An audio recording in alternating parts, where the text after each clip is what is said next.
Agad na umalma ang mga netizens sa plano ng Commission on Higher Education o CHED na bawasan ang general education subject sa kolehiyo, kung saan mula sa 38 kinakailangang units ay ibababa na lamang sa 18 upang makapag-focus sa pag-integrate ng ethical concepts sa iba pang courses.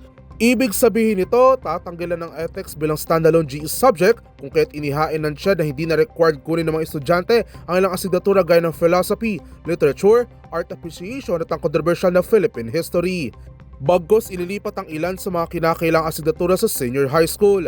Ayon sa komisyon, layo na ito ng reframing na nasabing curriculum na matugunan ang pangailangan sa job market at mas mahikayat na maging handa ang mga estudyante pagpasok sa trabaho. Pahayag naman ng kilalang public history at profesor na si Dr. Xiao Chua, bagamat mananatilang subject na The Life and Works of Rizal, pinunto nito na iba pa rin daw ang pagtuturo ng kasaysayan sa kolehiyo kaysa sa basic education. Habang ganito rin naging sentimiento ng ilang mga netizen kung saan hamon daw umito para sa Department of Education o DepEd na talagang may alam o gamay na mga magtuturo ng history sa senior high school.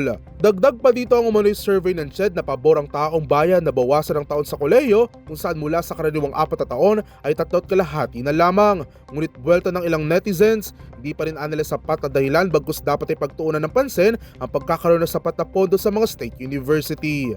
Samantala, nilinaw ng komisyon na nilalatag pa lamang nila ang plano at isasangguni muna sa mga universidad bago ipatupad sa darating na academic year 2027 to 2028.